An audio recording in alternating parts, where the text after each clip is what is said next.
Doesn't mean that Hillary would have been a good choice either. She was a terrible choice. She's a corrupt politician, one of the most unlikable people that's ever run for office. They were trying to get people to be supporting her just because she's a woman. This is going to be her history. Women, ladies, I stand with her. So there's all these women that have this blind allegiance towards this career politician, completely full of shit. She's been full of shit forever. Hillary says Democrats' trap is pushing woke crap. So the Dems have become so dense that even she's making sense. In a new interview, Hillary Clinton, the first lady of second place. What's that? Terrible. When Hillary Clinton's name started popping up again, Joe Rogan and Greg Gutfeld didn't flinch. They came in swinging. Armed with sarcasm, sharper than a Senate hearing, and jokes, hotter than her missing emails, they lit up every awkward moment and failed comeback like it was a political roast night. From shady foundations to diplomatic fashion choices, nothing was off limits. This wasn't just commentary, it was a full-blown takedown of the Clinton legacy. Brutal, bold, and honestly, laugh-out-loud savage from start to finish. I was infuriated when people that I knew that I was friends with were trying to tell me that Hillary Clinton was a good choice. And that's the same choice. I'm like, look, I don't know if she's murdered people, but I know that I worry that she's murdered people. That's a real... I really wonder. Like, this Seth Rich... I know. First of all, just leave. You don't even need to go there. You know, there's so many other things. There's so many other things that we know for a fact. The Clinton Foundation, for instance. You look at Hillary. She uses the phrase, what was it? I wrote it down here. Handmaiden to the patriarchy. Which I think she means she's bashing Monica Lewinsky. I'm not sure. But this only is appealing to an ever-shrinking circle of feminist women, the same who bow to the altar of trans men and keep silent when real women are victimized by really bad men. But again, it's another assigned opinion that's lazily presented, men against... Every time Hillary Clinton fades from the spotlight, she reappears like a political ghost haunting a country already exhausted and burned out. She's reinvented herself more times than a struggling fast food chain, always trying to convince people the new recipe actually matters. Joe Rogan and Greg Gutfeld didn't even need notes for this roast. They just scrolled through her resume and nearly lost it at the all-you-can-eat hypocrisy buffet. Will her new foreign policy class change minds that she's a horse's ass?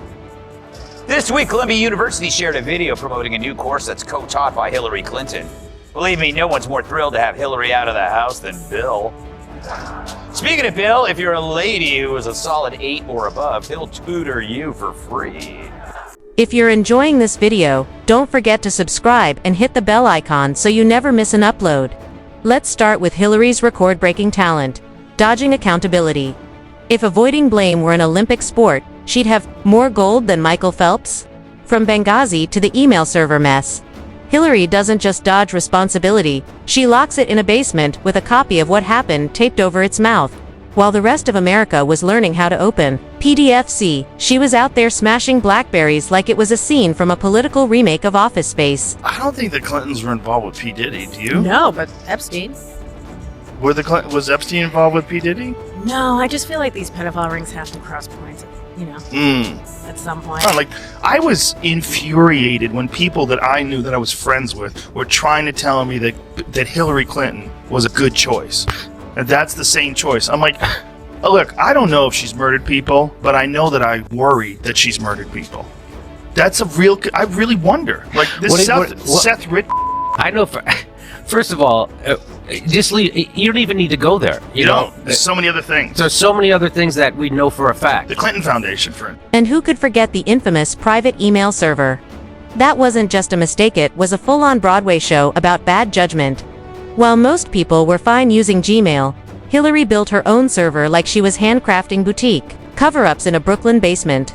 Joe Rogan didn't even need to hype it up, he just pointed out that she handled classified info like a teenager hiding texts from their parents. She wasn't elected, now Hillary's class gets rejected.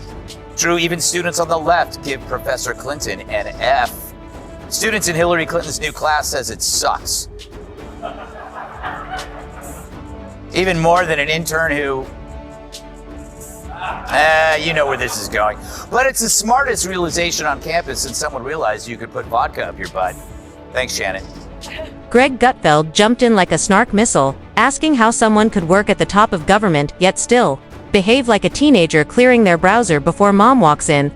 The boldness it takes to erase 30,000 emails and then play it off. Like she just lost her Netflix watch list. That kind of shameless energy deserves its own wing in the hall of political Houdinis. Dems seem to be going out of their way to lose elections by focusing on causes that only affect a small fraction of voters. Funny, asking Hillary how to win elections is like asking France how to win wars. But she seemed to admit the interview was right chasing woke issues, noting, quote, "Look, the most important thing is to win the next election. The alternative is so frightening that whatever does not help you win." But Hillary's real disappearing act wasn't the emails. It was flushing political integrity down the drain with a Chardonnay toast. Her campaign was a traveling circus of awkward photo ops, rehearsed grins, and an exhausting obsession with being adored by voters who barely tolerated her. Greg joked she didn't campaign, she just drifted around in a pantsuit, waving like a glitchy animatronic until someone told her it was time to concede. And that endless pantsuit parade. She looked less like a president and more like a peace negotiator from a sci-fi flick. Joe Rogan even cracked that her wardrobe had more hidden layers than her foreign policy blunders.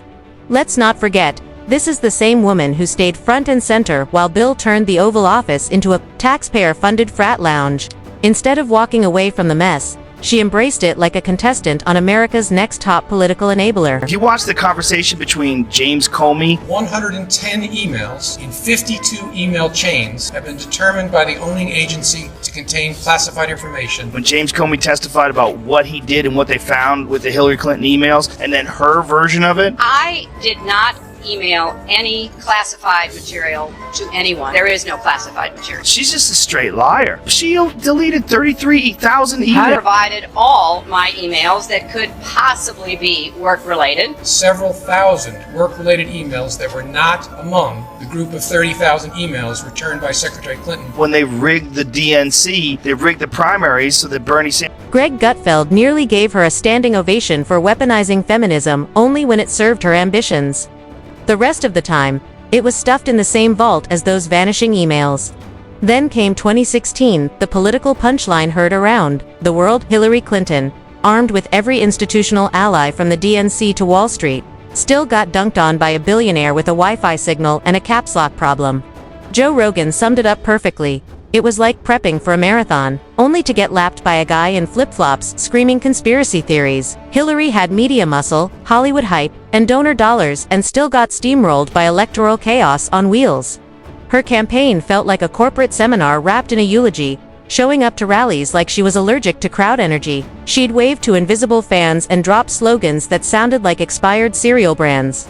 But now, let's peel back the layers on the Clinton Foundation. All right, she lost an election, and now she's projecting. Hillary Clinton went on The View this week, which immediately raises a serious question. What's the weight capacity for that stage? But you'll never guess what she talked about. Her love of gardening, the things she does to stay healthy, how much she adores catching and cooking stray kittens. Nah, it was Donald Trump as a... Joe Rogan didn't hold back. He hit the million-dollar question head-on. How does someone run a charity and walk away wealthier? The Clinton Foundation was pitched as global outreach, but somehow it turned into a frequent flyer program for political favors. Greg Gutfeld quipped that if you tossed $1 into the foundation, it probably got turned into dry ice for their next smoke and mirrors press event. Then there's Hillary's endless PR flop reel. Remember the infamous hot sauce in my bag line? That wasn't outreach, it was a political Hail Mary that landed in the cringe zone. Greg compared her media persona to a sedative with a pantsuit. She could read off DEFCON alerts and it would still sound like a voiceover for a PowerPoint tutorial. And when she tried to show emotion, it was like watching a broken navigation system try to fake empathy, recalculating. Please pretend to care. Hillary Clintons are the people that are like maybe disrespectful to the servers, and you find out about it, they sent food back. The Democrat wall of support for Hillary Clinton's use of a private, unsecure server for official government emails and attachments. Yeah, I remember all of that. It's not the main guy, it's the support staff. Her party rallied to her defense. And to this day, it maintains she did nothing wrong. Let's talk about Hillary's foreign policy because apparently, Joe Rogan did. He roasted her infamous reset button with Russia, joking that it was so useless it might as well have read snooze. Every diplomatic mission she touched, played out like the third sequel to a flop action movie. All hype, zero payoff, and fireballs in places nobody asked for. Greg Gutfeld chimed in, saying if global instability were legal tender, Hillary would be running the mint. Then there's her cozy relationship with the media dynamic so tangled it made Game of Thrones look like preschool improv. She was lobbed softball interviews where the toughest question was basically, so, what does privilege taste like? And still, somehow, she managed to come off more scripted than a teleprompter at a high school graduation. After losing in 2016, she embarked on a national blame tour so exhaustive it made Taylor Swift's breakup discography feel underdeveloped. Greg joked that Hillary blamed everyone but her own mirror, dumb voters, sexist reporters, the Electoral College, gravity, seasonal allergies, name it. The only thing missing was blaming Mercury in retrograde. Well, Hillary did the same thing. Well, she's a congenital liar, as she was referred to by the New York Times back in the day. But, and rightly so, but people forget this. She did talk about a firefight that she was involved in. I was under sniper fire, and the worst thing about that people didn't give a shit about, she said when she was in Bosnia she was under sniper fire. It's like, wait a minute, you're throwing the Secret Service under the bus. Because what kind of Secret Service is going to let the First Lady? And when she wasn't throwing a post-election pity party, Hillary Clinton was busy launching more rebrands than a dying tech startup. A podcast no one asked for, a Netflix deal that no one streamed, a memoir, then another memoir, then a miniseries, based on wait for it herself. Joe Rogan joked that she was gunning for more screen time than the Kardashians, only with less charisma and way more deleted emails. Greg Gutfeld quipped that if sainthood were awarded for self-published redemption arcs, Hillary would already have a cathedral in her name. But don't be fooled, she's not done. Her political comeback teases pop up like a horror movie villain that just won't die. Every time someone whispers, "Who's next in 2024?" her name materializes like a glitch in the simulation. And then there's her love affair with identity politics. Hillary doesn't unify. She micro-targets race, gender, class. She doesn't build coalitions. She plays intersectional hopscotch. Joe Rogan said watching her pander was like watching a live-action diversity bingo card, trying to win Twitter points. It's not leadership, it's political cosplay with a PowerPoint presentation. Miserable. She was publicly humiliated, and she thought that her big retribution would become president. I'm running for president, and I'm in it to win it. Become president. Sure. And then that would be it. All water under the bridge. I'm a strong woman. I'm running this country. And then America was like, nah. And I'm sorry that we did not win this election for the values we share. Greg nailed it when he said Hillary Clinton is the political equivalent of spam you don't subscribe. But she keeps showing up in your feed like a virus with a Wi-Fi password. And when she tries to be funny, it's like watching your printer tell a joke, mechanical, uncomfortable, and probably about to jam. Joe Rogan joked that if Hillary ever tried stand-up, the only punchline would be a subpoena. Greg added that her comedic timing is so tragic it could be carbon dated next to dinosaur bones and the entitlement. Off the charts. Hillary walks around like the presidency was a package Amazon lost in the mail, and we all owe her a refund. Joe said her campaign vibes were like someone flipping over a Monopoly board and demanding a victory speech. Greg compared her attitude to a contestant on Wheel of Misfortune who thinks losing is unconstitutional. But it doesn't stop there. She's still out there giving lectures about democracy and integrity. Like she's America's moral GPS, except the signal's weak and recalculating every 5 seconds. Joe said getting a civics lesson from Hillary is like getting diet advice from a drive-through speaker. Greg piled on, saying she's got the boldness of a pop-up scam ad and the charm of an expired password. And just when you think it's finally over, she reboots another tweet, another docuseries, another opinion nobody ordered.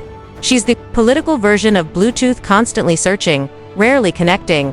Joe Rogan swears she runs on stale ambition and lukewarm decaf, and Greg says if she ever vanished, her last will would probably come with a press tour and a PayPal link. This is Hillary Clinton in like 2008 saying some wild type She's a Republican.